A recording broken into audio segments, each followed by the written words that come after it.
Hey guys, welcome to the podcasts. Today we'll be talking about shadow mission versus true mission, why successful men lose their spark, and how to never let it happen. I'm Fabian Bolin, co-founder of SEOL. I've trained and coached more than 150 men, executives, business leaders, elite athletes in life mastery, personal development, and leadership. And my own journey took me from the world of investment banking to founding businesses and running them over several years. And now today I'm leading SEOL, and we run personal development and leadership programs for men who want to be truly successful. And today we're going to be talking about a topic that is really warm to my heart. It's a topic of shadow mission. Over this episode, you're going to be learning about what shadow mission is, how it creeps in and can be a trap for most men, either already successful or on their way to success, and how it can really discover or mantle itself as the true mission. So after this episode, you'll learn about the difference between shadow mission and true mission, as well as what purpose is and how they all link together. And you'll also be getting a framework for how to find your true purpose. It's called the 4 Gates of Remembering. And it will guarantee that by using that, you're going to find your true purpose. So let's begin. I have this one client that I'm coaching. He's the sort of guy that has it all. A wonderful girlfriend. He sold his business. He's financially free. He has a life that most people would only dream of. Yet, when we're together, all I sense is numbness. He's not really there. He's not connected, and I can see it in his eyes. And I know why. Even though he does everything right, he is working on his biohacking and his building and all of it, I know it's because he hasn't found or he's not living his true purpose. True purpose or true mission. Out of all the aspects of life that a man needs to master in order to live a full successful life and truly fulfilled life, the one that really hits or strikes the hardest, if you don't have it, is the mission and the purpose. And it's something I've been looking into a lot myself as well, and especially also shadow mission. So let me first, before we go deeper into this, let me just talk about these concepts and what they mean. First of all, because a lot of people say and they throw around these words, purpose and mission. So at SEOL here, we define purpose as something that you are here to become. So it's not something that you're doing. It's a frequency or a state that you are here to learn how to just be. It can be peaceful, can be diplomatic, can be loving. There are many different states, different purposes that you're here to, that you can develop in your lifetime. But each and every one of us only has one purpose, and it stays with us. So that is purpose. Once you've found your purpose, you know it and you can feel it inside of yourself. And then the life journey is about you evolving into becoming that purpose and just being that purpose in every meeting with every person that you meet. And then you have a mission, and mission is different. So mission is what you're here to do. But mission changes over time. Most missions are time limited. It can be a month, 2 months, 3 months, a year, 2 years, 3 years, and so on. And when you're living your mission, you will feel it, because a mission is something that will fuel you and fuel your energy and your drive, and you will feel a sense of fulfillment when you're doing it. And this mission will run its course until at one point you will begin to feel that you're no longer in your no longer feel this sense of aliveness anymore. And then you know that you've exhausted your mission. And about that time, it's really good to start to think about, okay, what's my next step? Or rather, how can I gracefully leave and leave from this mission. By gracefully, I mean, because it's usually involves a career and many people might be involved in teams and all of that stuff. So you don't want to just rip out the band-aid, but rather gracefully say, okay, I think I'm coming towards my end of this mission. Find a healthy way to exit yourself. And these are then once you've left that mission, you go into a period of the waiting, and you wait for you go into a stillness, and you wait for your new mission to arise, and then you step into that.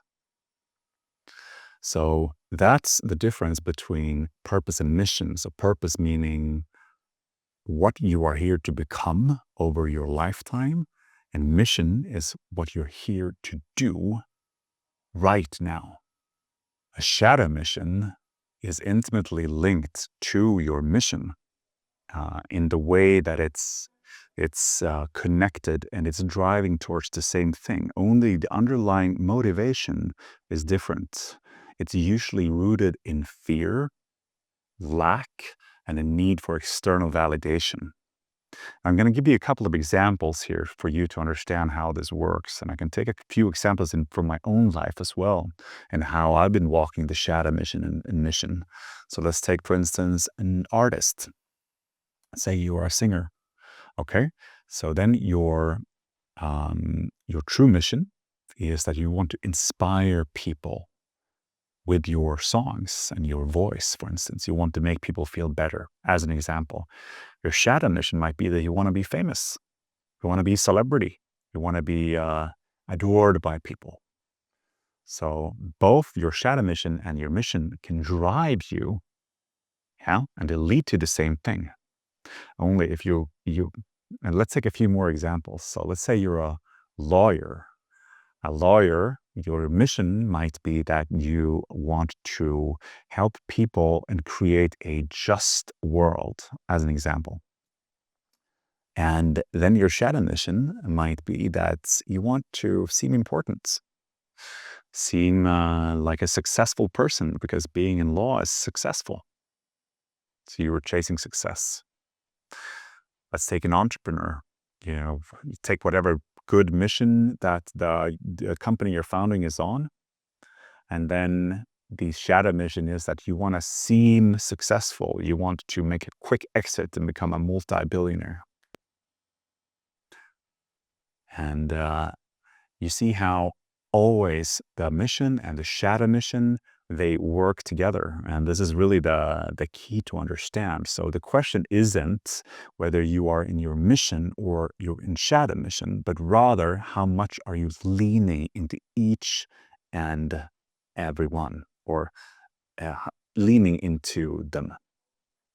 And the thing is, if you don't know, because they can really mask themselves. So the shadow mission and how it feels inside of yourself can be quite similar, being fueled by your true mission versus being fueled by this inner fire of your shadow mission can feel quite similar. And this is one of the reasons why many men go down that road, because they have no compass. I would say the main causes why I see a lot of people that go down the road of shadow mission is because they have no inner compass. They have no, they're in constant high press. So they have no inner compass, first of all, meaning they don't know the difference. They don't know how it feels like when they are in their true and shadow mission. It might also be that they've always been in their shadow mission running, so they don't even know what true mission feels like. So that's the first one. Second is that they're in constant high stress. So their whole nervous system is constantly geared towards a sympathetic tone, meaning they're not able to actually tune in and feel that slight subtle difference. And last but not least, also, they have a lack of training and awareness of these concepts. Most people don't even know that they exist. And then, of course, you have the usual bandits or usual suspects. Society's pressure on men to perform. You are what you perform. You are what you deliver. And this constant performance-based way of valuing people in the world, and the way especially men are raised into believing that if I cannot contribute and perform, I'm nothing. So you have those things, and the chase and drive for success is often disconnected from the heart. And my own journey is also very much, I've been very connected to the shadow mission. I remember coming out of business school, and I came into business school with this idea that I wanted to be an entrepreneur. I wanted to build and create things. And that was all, because I had no inner compass and no recollection of what it was supposed to feel like when I was following my real thing. I had to look outside from tend to other people to understand what I was supposed to be doing, which is a really tricky thing because it will take you wherever your surrounding goes. And in my case, I ended up working in investment banking. I did that for a few years, and initially it felt okay. But after a while, I began to feel that it was gnawing at my soul. And I began to feel this empty hollowness. And I decided to make quite a big career shift, actually, and decided to quit my job and rather go into the field of acting. So just before I'd gone into my business school, I actually went down to LA to study film acting for just a short, like a summer course. My mother used to work at a theater, and my father is an opera singer. So I come from that background a bit, but I decided to go for it again after the years in investment banking, thinking it was my passion, only to later realize again that it wasn't. It was again just me shifting one way of getting attention and fame through seeming a successful banker into another one, becoming a movie star and a Hollywood star. Of course, didn't know that back then. It's only things I know now because I was just held by this inner drive and power inside of myself too. And I felt fulfilled. But I could also see at the same time, and this is the same thing that I see in many of the successful men that I'm coaching, that it came at a high price. I was feeling down and dragged, and my energetic levels was going down, and I needed to take to alcohol and different substances in order to just maintain this lifestyle of lying. And slowly but surely, this came to a halt as well. Even though it was a relatively quick career, I managed to get quite a lot of success in it fast because I understood, probably because I had experience from business and that world, that growing into this field, it's a lot more about branding than it is about talent, especially in the beginning. But all of this came to a halt when I was diagnosed with cancer. And I was at this time 28 years old. And I remember the moment I received the diagnosis, that was a time when I felt for the first time that I welcomed it, a sense of harmony and peacefulness in the moment of just accepting that I was not going to live any longer. And that moment lasted only for a short bit before I figured out and understood that, okay, there's a chance for me to survive. But I had to undergo 900 days of chemotherapy in order to survive. So that was the beginning of a long journey for me, a big journey where my body was physically fighting the cancer, as well as trying to do the best to process all of the chemotherapy and the toxins that I was injecting into my body. And mentally, emotionally, and spiritually, I was going through another journey, which was an inner journey of finding myself and understanding who I really was. Something that we work with in SEOL when we talk about finding your purpose and mission is something we call the 4 gates of remembering. And this is a really powerful framework that you can use to really find what you're here to do and who you're here to be. So on the axis, we first have inside and outside, and then we have narrow and broad. And this creates 4 different gates of approaches. I'll walk you through all of them now, starting with the inside perspective. So inside meaning that you find from within what it is that you're here to do. This can be tricky for men because we like to use our minds to find things. A lot of men will want to think their way to find their mission and the purpose. Problem is that you can never think your way. Your mind will never know your purpose. Rather, you have to find a way to set that aside, create space and stillness for yourself, and let that purpose and the mission naturally arise and show itself to you. Because this is the thing, it already lives inside of you. Only you have to find a way to get to know it. So examples of going the inside path would be then stillness, meditation, solitude, going out alone in nature.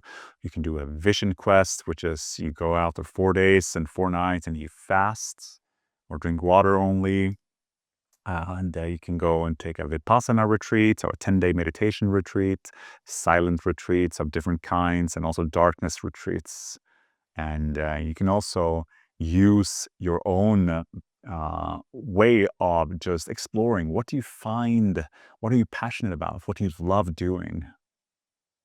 My own way into finding SEOL and finding that SEOL was my mission was through a darkness retreat. So I was traveling with my now wife, then girlfriend in Guatemala, and I went into a 6-day and 7-night darkness retreat where I sat alone in a room. It was completely pitch dark.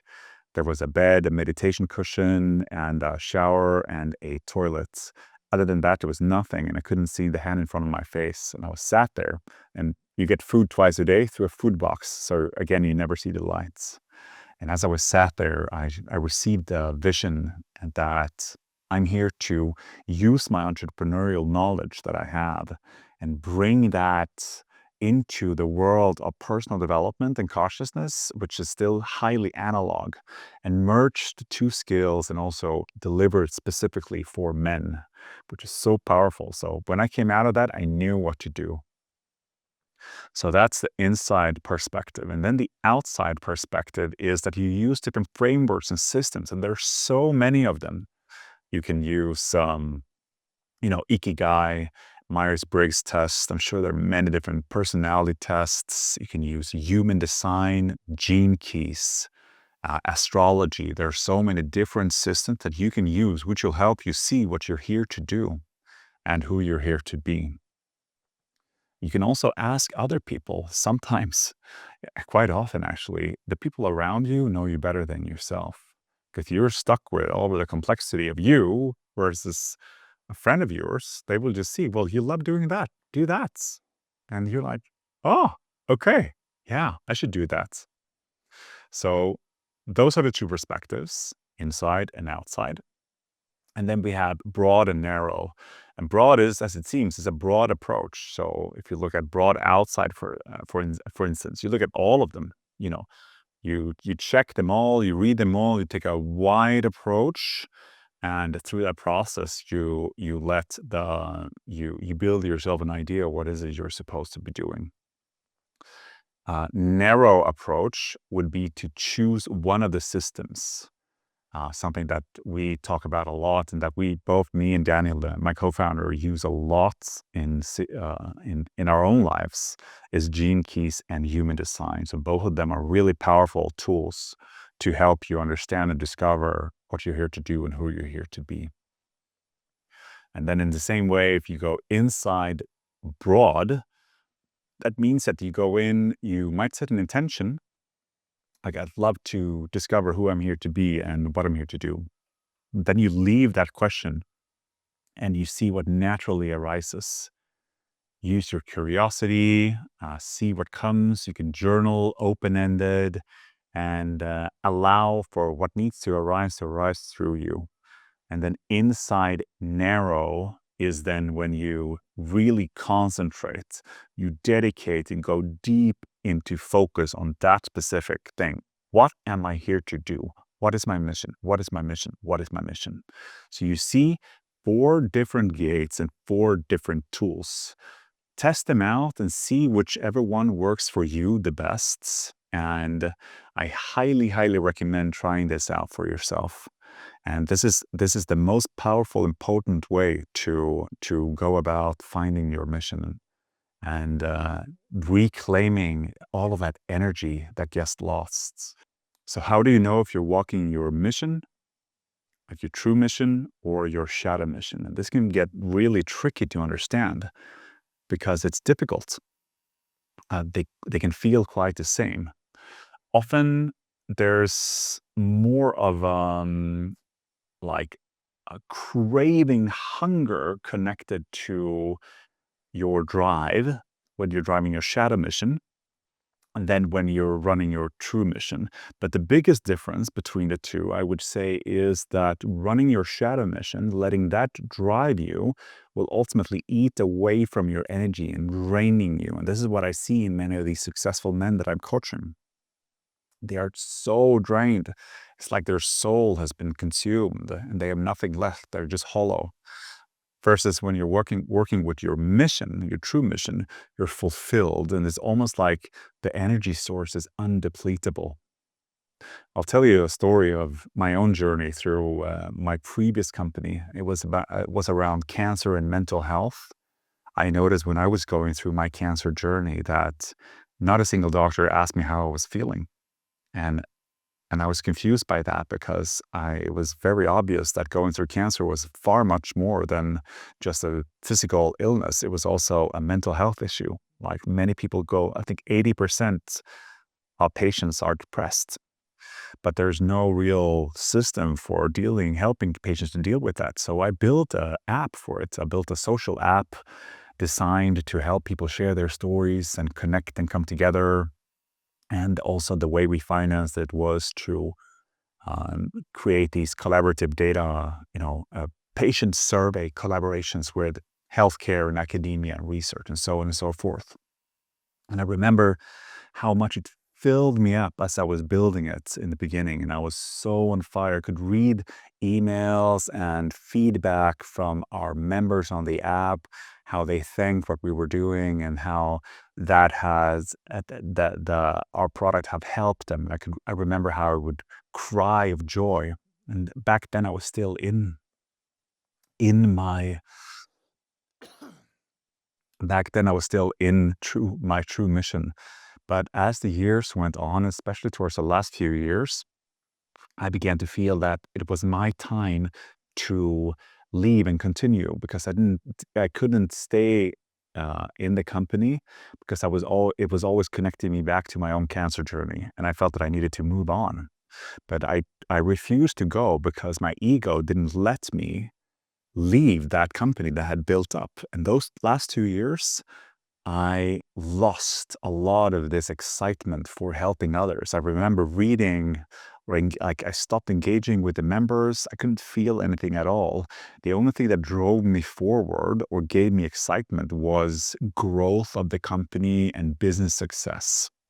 And there was that shift, and it was so subtle, but that was a shift. So I went from building my true mission into leaning more and more into my shadow mission during that journey. It was really exciting. So we come to an end, and I just want to summarize the journey here for us. So first of all, today we talked about purpose, mission, and shadow mission, and why a lot of men, successful men, either start in or gradually slip into their shadow mission, which ultimately drains them. The reason why they end up there is because they have no inner compass. They have a very much constant high stress load, causing them to be in a sympathetic tone, not being able to feel what's truly happening underneath. And last but not least, they have no awareness and understanding of the difference between the shadow mission and the mission. And we also talked about the 4 gates of finding your mission and purpose. And they go from inside, outside, to broad to narrow. And these are 4 different approaches. Use them, play around with them, and in this way, you will be able to really find what you're here to do and who you're here to be. As a exercise, I'd love for you to journal. Look at your previous life and your whole career path. Can also include your studies and education, and see what was the mission and what was the shadow mission for each and every one of those parts in your life or different jobs you've held. And also look at your current position and see how much you're leaning into each of them. Are you leaning more into your mission and more into your shadow mission? And hopefully now you know the difference between the two. And in the next episode, we'll be talking about leadership, the missing key that separates men who drift from men who are in power, in control, and are creating their lives. If you think leadership is just about titles, you're missing the point. Looking forward to seeing you there. Much love.